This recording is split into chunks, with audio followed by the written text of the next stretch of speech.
This is Hockey Talk, where we talk everything hockey. I am John. And I'm Mike. All right, Mike, let's go. The first topic for tonight's discussion is, as of Tuesday afternoon, Mike, the Predators were 0-5-0. Now, I know they won their first game Tuesday night against the Boston Bruins, but let's go back to the 0-5-0 part. Since the expansion era in 1967-68, 17 teams have started the season with at least 5 consecutive regular season losses, just like the Predators. 6 of those 17 have made the playoffs. No team has done this since 1995-96. So close to 30 years here we're talking about here. Yeah. Now, Mike, are the Nashville Predators, are they going to make the playoffs? Will they be team number 7? What do you think? I know at the beginning of the year we said they were going to make it, but I mean, this looks really bad. I still think they're going to make the playoffs. I don't think that, this, bad start is going to keep them out. I mean, like I said, we spoke earlier on some episodes about the Oilers last year starting off so poorly. And, they were 3-9, I believe was their record in their first 12 games last year. And then they ended up making the playoffs. So, I mean, I think the Predators will probably be better than 3-9 once they get to the 12 game mark. So I still think they're going to make the playoffs. I'm not too worried about it, but I mean, if there's any teams that could possibly, knock them out, it would maybe be Minnesota or St. Louis, depending. But St. Louis, they're one of their top guys, Robert Thomas, was just broke his ankle, so he's out for about 6 to 8 weeks, I believe they said. So that's gonna hurt that team. So St. Louis might end up dropping a little bit because of that, but I'm still confident in the pick of Nashville making the playoffs. Okay, well, you mentioned Minnesota, and I mean, we were just talking off screen about talking about some of these teams that we don't normally talk about. We don't say very much about Minnesota, but man, they've come out on fire here at the beginning of the season. So you think that, possibly they could knock off maybe Nashville. I know you probably think Nashville's going to make it, like you said, but maybe they could squeeze in from one of the other teams. What do you think? Well, I mean, Minnesota's always a team that's usually in the race up until, the last few weeks. I mean, last year they were in the race. I mean, they were not in a playoff spot, but they weren't far off. So, I mean, it all depends on how things go through the season and what kind of goaltending they get, because last year, I mean, Gustafson was terrible. And Marc-Andre Fleury was not really that much better. So, Gustafson started off pretty good so far this year, even scoring a goal. So, he's the wild card there. I mean, if they can get consistent goaltending, Minnesota could be in the mix for the wild card spot, but it's all going to come down to the goaltending. If they get goaltending like they did last year, then it's probably going to be the same result. So, Okay. Fair enough. We'll keep an eye on Minnesota, and if they keep on cruising with all these victories, we'll talk about them more often. I think a Well, let's true go on. test for them is their game tonight against Tampa Bay. So Yeah, I that's think right. Tampa Bay should be hungry to win a game here because they had a couple of stinkers there the last couple of games. So giving up a lot of goals. The last 3 games, they gave up 15 or 16 goals in 3 games. So they really need to, get a good defensive game in tonight. They're playing Minnesota, so we'll see what happens there. Okay, all right. Well, let's go on to tonight's second topic. Now, Mike, I really want to talk about the Winnipeg Jets. Now, the team is 6-0-0. Connor Hellebuck is 5-0. Hellebuck's goals against average is 1.40, which I looked it up. It's tied for second best in the league. The save percentage is 0.948, really, really good. Yeah. And goals against for Winnipeg is the lowest in the league at a whopping 10 goals. They've allowed 10 goals in 6 games. I mean, that's pretty minuscule. Mike, could Winnipeg win their division? Or are they one injury away from disaster? Because I'm going to say it, and I'm probably the only one saying it. I think that Winnipeg is not a very deep team. A big injury could really screw them over. What do you think? Am I crazy? No, this time you're not crazy, I don't think. All right, yeah. However, I don't know about them winning their division. I think that Dallas is going to give them a challenge there, and I think it's Dallas's division to win. Colorado, I know they started off slowly, but they've played well the last few games. So, if they can turn it around a little bit more. But I mean, Winnipeg should be in the mix for second. I mean, although I do think Dallas is probably the team to beat there. Um, as far as being an injury away, if it's Hellebuck, then they're in deep trouble. So let's hope for them that it's not Hellebuck if anybody gets hurt. As far as the other guys go, yeah, yeah, I mean they've got two lines that are fairly consistent when it comes to scoring. No, I don't think any one guy has really stood out to be a critical piece that if he got hurt, and it all depends how long someone gets hurt too. So, but I think they'll be okay if any of their other players get hurt, unless maybe Morrissey. I think he's the backbone of the defense. So if he got hurt, then it could be a little bit of an issue there. But as far as forwards go, the way they play their system and roll their lines, I don't think that they're a major injury away from disaster as far as a forward perspective goes. All right. Okay. Well, that's fair enough. I mean, we're going to keep an eye on them. I mean, only allowing 10 goals in 6 games, that's pretty damn good. It's It is the very best in the impressive. league. Yeah. It's very impressive. And so, I'm going to keep an eye. If they keep defense up like that, they're going to win a lot of games this year. So it'd be interesting to see what happens. Yeah. Agreed. All right. Well, let's go on to the third topic now. This is just something that kind of caught my attention here. It was Detroit beat the New York Islanders Tuesday evening, which also I meant to mention. Tuesday evening was the night that all 16 teams, there were 16 games, right? All 32 teams played. Right. So anyway, the Detroit, they beat the New York Islanders 1-0, and what was probably a real snoozer. And I did not watch it. I don't know if you saw any of it, Mike, or not. I did not know. So 1-0. I mean, man, but I didn't see it. You didn't see it. But the point I wanted to really make is not so much that it was a snoozer or 1-0. It was that Detroit Red Wings had a total of 11 shots in the whole game. They had 11 shots. The Islanders had 31 shots and they lost. So who cares, right? How many shots you have? But Detroit has the second lowest shot total in the league so far. They have shot 152 shots at the goalie. The worst was Washington, believe it or not, with 146. Now, Mike, which of these three teams do you believe will finish lower in the standings? We've got Detroit, we've got the New York Islanders, and we have Washington. So what do you think, Mike? I think the Red Wings are probably the team that'll finish the lowest between the three, and that's only because I know we had talked about it in the past. I don't think that their goaltending is going to be strong enough to keep them much higher than those other two teams. So, and if they can't get enough shots, and I mean they don't have a ton of shooters. They get a lot more playmakers than they do shooters necessarily this nowadays. But the next team in line might be the Islanders, just because they've never been a high scoring team. They've been more of a defensive team. And I mean, their defense is strong. The goaltending is decent.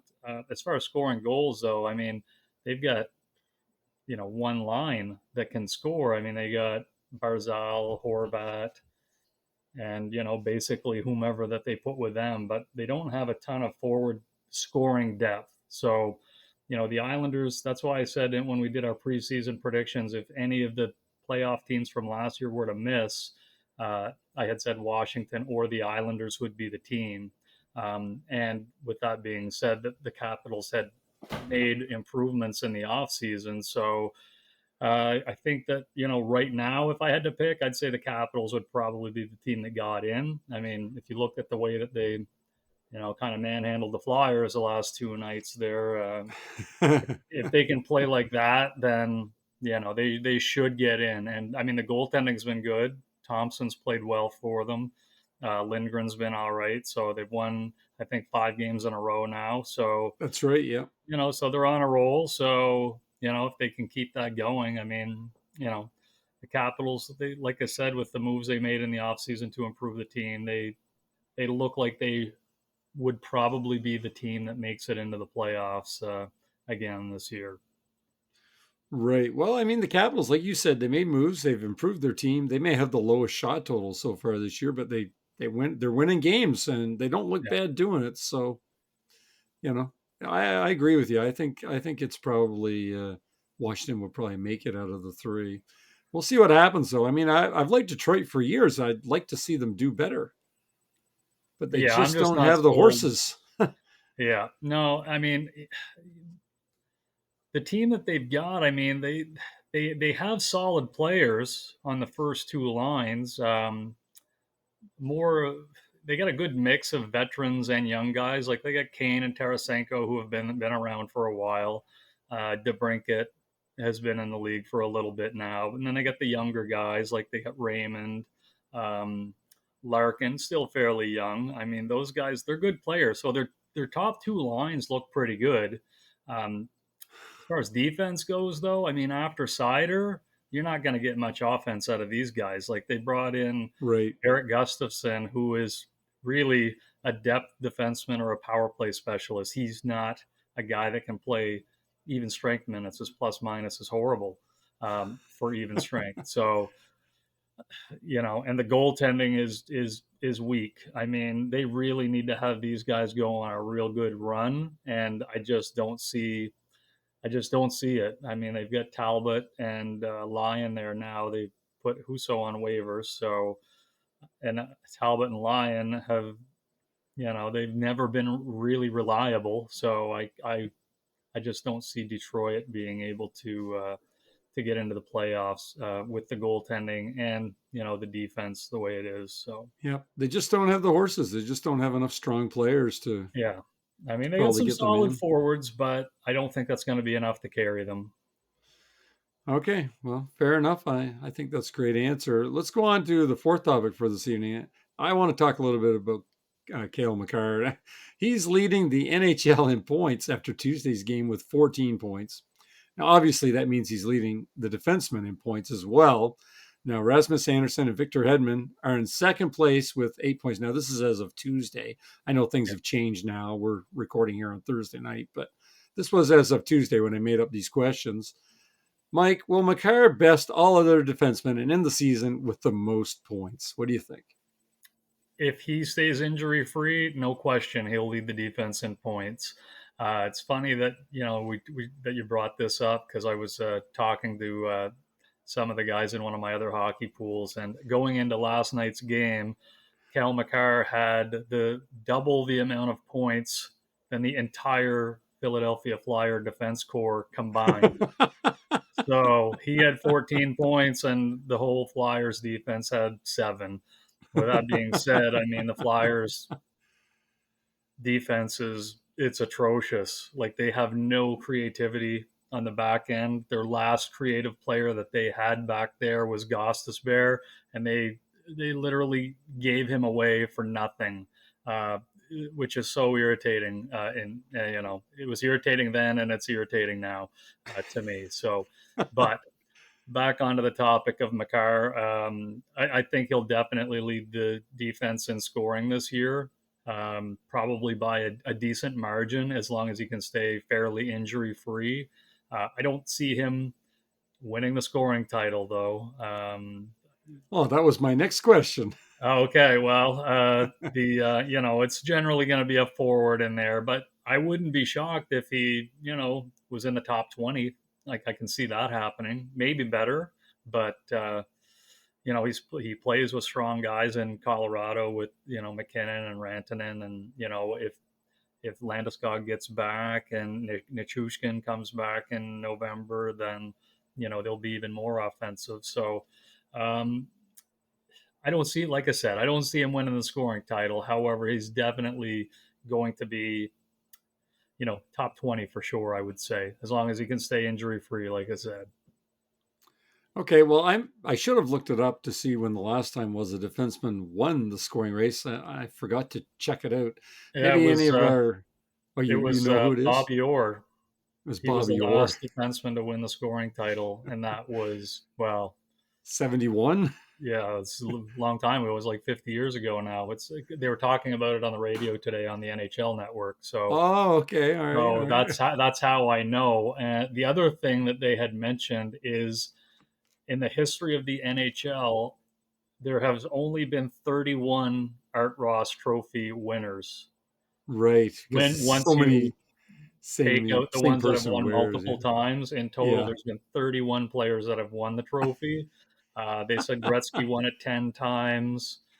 Jaeger won it 5. I don't remember all the other names that they had said. However, with all these guys that had won it multiple times, 31 players total. So I didn't know it was that low of a number because, I mean, the NHL's been going for so long with the Art Ross Trophy. Just never thought that it would be 31, right? So, Makes sense. Makes sense. So now that I hear it, that's yeah, quite interesting. yeah, it was. It's funny too, and I'm just going to go back to something. I could have swore I was watching TSN a few nights ago, and they said about when Nashville was 0-5 and 0, they said no team has been 0-5 and 0 and made the playoffs. And I'm like, that can't be right. And I looked Mm, it up I Googled it, of course, like we all do. And it's like, no. And it was a question that I asked is the answer that I found. So I don't know if I misheard what TSN was saying, but okay. I don't know. Maybe I didn't understand the way that they were wording it or something. I don't know. Anyway, it doesn't matter. Let's, Mike, I've got something set up new for us here tonight just to add a little pizzazz maybe to the show. I hope we can do it each week. I've got a series of rapid fire questions, and I know that you do not know these questions because I never shared them with you. Right. And I am going to call this segment the Hockey Prophet. I'm going to list off a bunch of questions. You're going to give me rapid fire answers as fast as you can. We're going to see how quickly we can do this. And if you need to think for a few seconds for an answer, don't worry about it. You're allowed. There's Okay. no reprimand. So okay. So Sounds Mike, are good. you ready for the rapid fire questions? The Hockey Prophet, because you are. I'm calling it the Hockey Prophet because I'm saying you are the Hockey Prophet. So, are you Okay. ready, Mike? How many questions do you have? I have 5. Okay. All right. Okay. Number 1, Zach Hyman has 0 goals and 0 points in 7 games. How many more before he scores his first goal? And by the way, Mike, the next game is against the Penguins. He's going to score next game. He's going to score against Yeah. Penguins. Okay. Pittsburgh's No, goaltending has not been good. He's got to break out of this next game, I think. okay. All right. Number 2, Alexander Ovechkin has 2 goals in 6 games. He is 40 goals away from breaking Gretzky's record. Can he do it this year? Will he get 40 more goals this year? No, no, Okay. I don't see 40. Not this year. Okay. Number 3, the Boston Bruins are 3-1, surprisingly, this year. Do they finish over 500 at the end of the season? Yes. Okay. Number 4, Evgeny Malkin has 11 points this year. Does he return to 80 points at season's end? And by the way, Mike, he had 67 points last year, but he played in all 82 games. Yeah. No, he's not going to get 80 points. He'll end up getting hurt at some point. He's been getting hurt frequently every year. So answer's no to that one. Okay. And Mike, finally, number 5, and I'm sure you will be very glad when this is over with. Which Flyers player will end the season with the most penalty minutes? Oh, geez, it's got to be Delorier. Is Lord Delorier? Yeah, it's Does it, he uh, does he get into a lot of he's fights, Mike? yeah, he does. If there was another one, it would be Hathaway. However, Hathaway will play more games because Delorier is the one that will get scratched every now and then. But um, he'll probably still lead the league, or not the league, but the team in penalty minutes this year. All right. Well, Mike, that was pretty good. I don't know how long it took us. I know next week I'm going to time it, and Okay. I'll let our listeners know how long it took. I didn't do it this week. I wasn't set up for it, but I will make sure that I will next week. Now, that's all that I have, Mike, for this week. But I want to just put this out there. The Flyers, they haven't done too well, especially against back-to-back games against the Capitals. You're kind of venting there a little bit about their defense. I was wondering maybe there was anything else you wanted to say about Philadelphia. Well, I've watched the I watched the game last night. I didn't see the game the night before, but it's tough to watch. There's very little creativity with the exception of Michkov. Like he's the only guy that is creating anything on the ice. I mean, Konechny a little bit, um, Frost a little bit, but you know, it's not they're not getting results. Other than Michkov, Michkov's got 7 points in 7 games. I said before the year he's going to be their best player and probably lead the team in scoring. I stand by that. There's no way that there's another player on that team that's better than him or will outscore him. And I mean, for a 19-year-old kid, I know he's played in the professional league over in Russia. However, a 19-year-old coming onto your team and being the best player isn't a good sign for how you're going to do in the season. And I mean, the goaltending's been very inconsistent. The defense has been extremely poor, in my opinion. The only bright spot might be Drysdale, but the rest, I mean, they've been terrible. So it's going to be a rough year. They play Montreal this Sunday, so I hope. Oh, what does that mean, Mike? Who's going to win between Montreal and Philadelphia? What do you Well, I say? really hope that the Flyers show up for this game because I generally watch the game with a bunch of Montreal fans, and I'd like to have this one go well. If they're going to win a game, I hope this is the one. So, but if I had to pick a team on paper that has a stronger team right now, unfortunately, I would say it's Montreal. So let's hope that maybe the Flyers can listen to this episode and turn things around for that game for me. Well, maybe they should listen to this episode. I believe are the Flyers 1-5-1? Is that what their record is? Yeah, 1-5-1. They won their first game of the year against Vancouver. Then they got an overtime point against Calgary, and then it's been all downhill since then. So, Well, go Flyers, go! Right? I guess that's all that I can say. Go Flyers, go! It should be. Is it in Montreal or is it in Philadelphia? I believe it's in Philadelphia. I don't know 100% sure, but I think Well, it's in Philadelphia. But with only one win this year, maybe it doesn't matter where the game is. yeah, just I'm get the just win, hoping right? that Just get the they win. they and I mean the thing with the Flyers is they generally like the game last night. They started to play better once they got partway through the second period, and they played rather well the rest of the game. But the first half of the game, they're down. They give up 4 goals in the first half of the game, and you're not going to come back from that. So. Um, yeah, the poor starts have been really really causing the team to finish poorly uh, when you look at the final score. So hopefully, All right. different story on Sunday, but we'll All see. right. Well, hopefully so. Hopefully so, Mike. All right. Well, that's all I've got for tonight. Is there anything else you wanted to say, or are we good? No, I think we're good for the night. Look forward to talking about some of the teams that we don't really talk much about next week, and then Yep. go from there. All right. All right. Well, like, share, and subscribe. It really helps us out, folks. And remember the comment section. Let us know where we went wrong. And we'll see you next week. Later. See you later.